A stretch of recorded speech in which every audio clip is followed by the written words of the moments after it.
Hey, good morning, guys. How you doing? Hope you've had a awesome night's sleep, and I hope you're having a wonderful start to your day. So one of the things that I have done a little bit off and on over the past week, and I say that because last week I honestly took a little bit of time off from my normal morning routine of waking up super early to do reading and workout and all that stuff. I still went for a walk. I still connected with God. I still had my affirmations and my journaling time. But I honestly let myself sleep in relatively for me. That means I got up at like 7 or 7:15 instead of 5. Anyhow, Tigger says good morning. Right, buddy? So here's what I want to share with you guys this morning.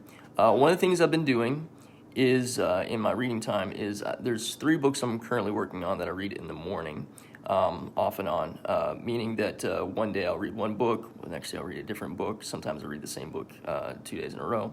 But one of the books I'm reading is called Trust, Mastering the 4 Essential Trusts. Trust in self, trust in God, trust in others, and trust in life. And it's by Iyanla Vanzandt. Now, I'll put a link to where you can get this book, probably on Amazon. I'll put a link below in the comments. But what I wanted to do today was one of the things I've been learning a whole lot about over the past at least 3 years, maybe longer than that, is the power of forgiveness. And those of you that have been through the Be Solid training program with me, you know, one of the modules that we work on is forgiveness. And forgiveness is such an essential part of having a healthy life, having a healthy heart, and growing a healthy garden from yourself. And so there's all kinds of ways and all kinds of things to constantly be learning about forgiveness. It's not just a one-time thing. And as you guys know from our work together, you know that forgiveness is something that we do for ourselves. It's also something that we do in our relationships with other people. And sometimes forgiveness isn't something that you necessarily tell somebody that you're forgiving them for, because forgiveness is really about yourself. It's about letting go of things that you're holding on to that are causing you pain or holding you back, or sometimes keeping you in a negative story. And it doesn't matter what time you're watching this video. It could be that you're watching this in the afternoon, or you're watching this in the evening time, or it could be that you're not even watching it on Monday. That's fine too. But I want to share with you some portions of this book. It's in the section that's talking about trusting other people. And I'm going to basically read from this book, and then I'm going to share with you a little bit of my own perspective. And so this might be a little bit longer of a video, but you guys take some time to really digest this stuff, because if you really want to experience freedom in your life, freedom from fear, freedom from shame, freedom from worry, freedom from guilt, freedom from any sort of negative emotion, and you want to experience freedom in your relationships, this is what you need to do, okay? So I'm going to read from this book. If you have a copy of it, you're watching this later on. If you have a copy of it, I'm on page 180, all right? So what Iyanla says is, trusting others and allowing them to support you when you feel weak or vulnerable or confused is a workable and viable option. Trusting yourself is a loving, self-supportive, self-nurturing process that will open your mind and heart to a way of being that merges the edges of the soul into a courageous and cohesive demonstration of character. Learning to trust others is the way that your character gets its daily strength. Now, what are the things that keep us from trusting others? Oftentimes, it's the stories that we tell ourselves, and we tell ourselves these stories based on our experiences. So when you think about your experiences in places where you don't trust other people, there's a chance, a really big chance, that you're carrying this negative storyline, this negative narrative with you throughout your life, and you're applying this negative narrative from other people onto your current relationships, and you might be even applying it onto yourself. So here's where we do that, and here's how to overcome that. This is a part of our book that she calls Prisoners of the Past. Daphne expected men to lie to her because her father had a bad habit of breaking promises and telling her lies about why he had done so. She learned that he was lying from her mother, who constantly harangued, "Don't believe a word he says. If his mouth is moving, he's probably lying." You probably heard somebody say that about somebody else that you know, haven't you? By contrast, Daphne's brother, Sean, learned that he constantly had to prove himself to women in order for them to actually believe what he was saying. He learned this from his mother, who constantly told him, "I hope you don't grow up to be a liar like your father." He also learned he also learned it from his father, who told him, just say what you need to say to keep their mouths shut. Sometimes our parents can be really terrible influences on us and be destructive in the ways that we see ourselves and the ways that we see other people, as illustrated in this story. Both Daphne and Sean had a difficult time establishing lasting, intimate relationships with others as adults. Daphne would accuse people, particularly men, of being dishonest, even when this was not the case. Sean went out of his way to prove himself to be trustworthy, which often meant that he gave more than he received and accepted less than what he wanted or deserved, from women in particular, but also from all people in general. Now, I didn't have terrible parents. I have great parents that love me, but I actually was not necessarily modeled ways of trusting myself by my parents.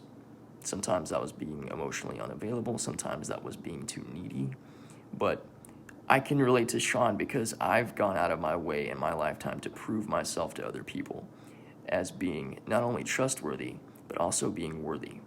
Can you relate to that too? All right. Things came to a head for the siblings when Sean promised Daphne that he would pick up her daughter's birthday cake. He called her several times to make sure he had the correct address for the bakery.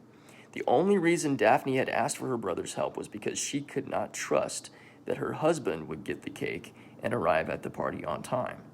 Sean had taken on the lifelong role of doing for his sister what she did not trust her husband to do. He frequently did things for her, and yet Daphne very rarely said thank you or acknowledged his support.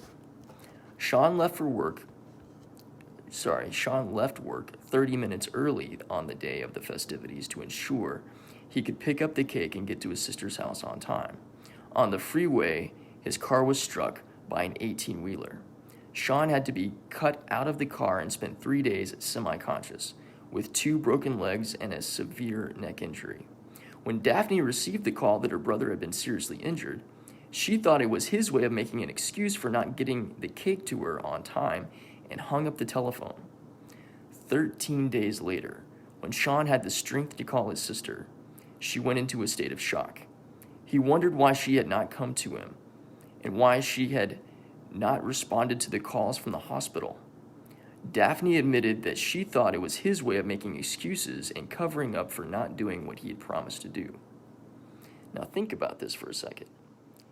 Sean has been in a serious automobile accident, a severe neck injury, 2 broken legs, and his sister hasn't contacted him for 13 days.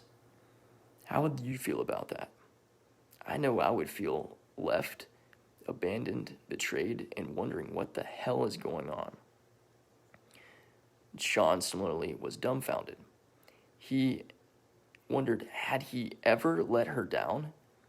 Had he ever lied to her? Hadn't he always done what he had promised to do? Daphne apologized and made her way to the hospital within hours. While she was on her way to the hospital, Sean listened to the stream of god-awful, foul messages Daphne had left him. Devastated and heartbroken, he refused to see his sister when she arrived at the hospital. They did not see or speak to each other for the next 4 years. This is serious stuff, man. Reframing the script. This is really important. Make sure you're paying attention to this part. In order to trust others, you must know deep down that you are a good person, that they are good people, and that you all have good intention toward one another. This will be extremely difficult when you are framing your present experience with childhood wounds and disappointments. If you judge and evaluate your current experiences through an outdated filter, you are living in the past. Daphne's filter was that men lie. Sean's filter was that he was obligated to do what was asked of him so that people would know he was trustworthy. Daphne and Sean had never learned how to trust themselves or anyone else. Neither one of them had accurately assessed the other's character or trustworthiness. Instead, they were not intimate, understanding, or vulnerable with each other. Instead, they did everything within their power to control the other's impression and experience of them.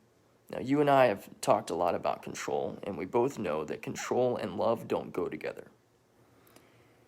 Control and love don't go together. There's so much in this of trying to make sure that the other person feels a certain way or that the other person thinks a certain way because of a lack of confidence and a lack of love in self. And when I'm reading this story, I recognize that because I had those same struggles. And when I experienced some of those same struggles, I realized that this is really a lack of my own self-love. It's not a reflection of something inside of them. It's a reflection of something inside of me. Again, this is where Ho'oponopono comes into play. And if you have done the Ho'oponopono exercise with me, you know that that is the answer, and that is the tool, and that is the easiest and fastest way to set yourself free and feel peace. All right. So here's what Iyanla says. You cannot trust and control. You cannot hold others hostage from the platform of your past experiences or lessons and expect to have a healthy, fulfilling, or loving relationship with them. Learning to trust others means that you must forgive and release your childhood wounds. See people for who they are as they are right now, and be willing to be wrong about who they are or who they're not. Now, I think it's really important that she talks about how learning to trust others means that you must forgive and release them from your childhood wounds. You're releasing other people from your own wounds because you're framing them in a story that is not based on them, it's based on something from your past, which means there's definitely an area of forgiveness here that has to be done. Also, who they are right now. I know I have a tendency of, one of my gifts is I see the best in people, and I see the best in people's potential, and sometimes I see the potential in people more than I see who they are right now. And that's not always a bad thing, but if I'm holding somebody to a standard of who they have the potential of becoming versus who they are right now, then I'm doing, in a way, an area of judgment that isn't healthy for people. And I recognize that in myself, and so I have to let that story go of who they could be and instead embrace who they are right now. I think that's important for all of us. Okay, I'm going to continue on with this book. Sean was not like his father, but neither he nor Daphne knew that to be true. Daphne's lack of trust in men had nothing to do with Sean. However, he did not understand that he could never do enough to make her change her mind about him, nor was it his responsibility to change her mind. Both Daphne and Sean had to learn that trusting others requires that you live in the present moment. Learning to trust others requires that you live in the present moment. And I'll be super honest with you. This has been something that I've been learning and growing in this year in particular. I have struggled, honestly, to live in the present moment. I've spent so much time living in the future, living in this future idea of what my life is supposed to look like down the road and not embracing the moment. But learning to trust yourself requires that you live in the present moment. That's a truth that I'm learning, and I hope that you're learning it too. Unless you are able to free yourself from your past filters, you will not know or trust whether the person you are with right now has good intentions. I'm going to read that part again because it's so important. Unless you are able to free yourself from past filters, you will not know or trust whether the person you are with right now has good intentions. In learning to trust others, it is important to recognize and understand that disappointment, rejection, abandonment, and seeming failures caused by bad decisions are all a part of being human. We will all face each of these human conditions at some time or another at the hands of others, not because we are inherently untrustworthy, but because we are human. This is where forgiveness plays an essential role. Forgiveness will clear your channels. Now again, I framed this whole talk with you guys this morning around the power of forgiveness. And I talked about the power of forgiveness from the module that we went through together in the Be Solid training program. Now, some of you guys have been past students of mine and you didn't go through this training. If you want to go through this training, I'd love to have a conversation with you about it because it is so powerful in setting you free from living your past, especially reliving past brokenness. Forgiveness is the key. I mean, forgiveness is about you. It's not about other people. It's about yourself. So, forgiveness is the key to your freedom and your peace. All right? I'm going to keep going, and I'm going to read this last portion of this section of this book. And once again, I'm reading a book called Trust by Iyanla Vanzandt. this part is titled Forgiveness. Until and unless you learn to forgive, you will have difficulty learning to trust others. Hear that. If you struggle with trust, there's a link to unforgiveness. That's what the link is. If you want to be able to trust, whether that's trusting yourself, trusting God, trusting other people, trusting life, you have to forgive.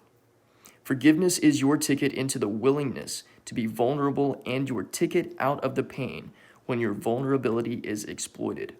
As your first step, you must be willing to engage in deep and compassionate self-forgiveness for the mistakes, errors, and poor choices you believe you made in the past. I'm going to read that part again because it's really, really important. As your first step in forgiveness, you must be willing to engage in deep and compassionate self-forgiveness for the mistakes, errors, and poor choices you believe you made in the past. As A Course in Miracles counsels, all things are lessons that God would have us learn. The choices, decisions, and missteps in everyone's life are simply the building blocks of our individual life curriculum.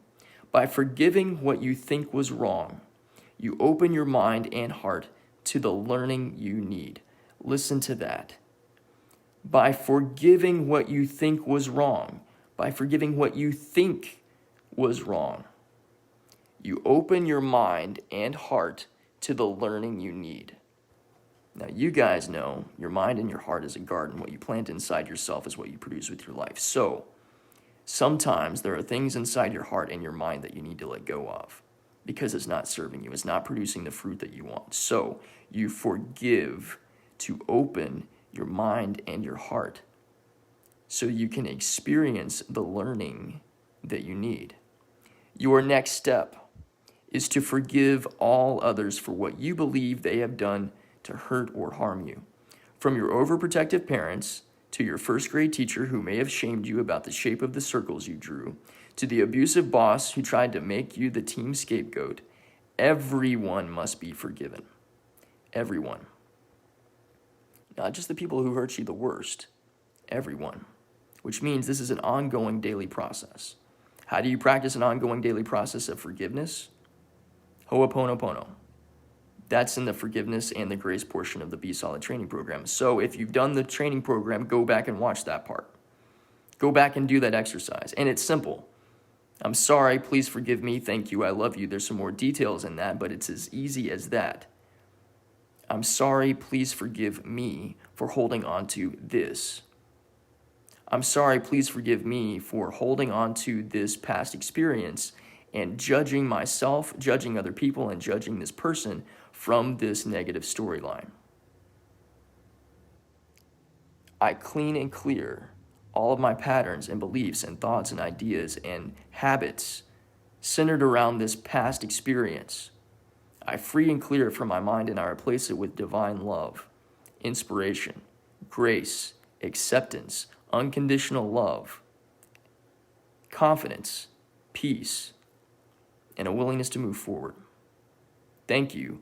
I love you. Now that whole thing took less than a whole minute. And it's a powerful practice of forgiveness. It's about freeing yourself so that you can live your best life. All right.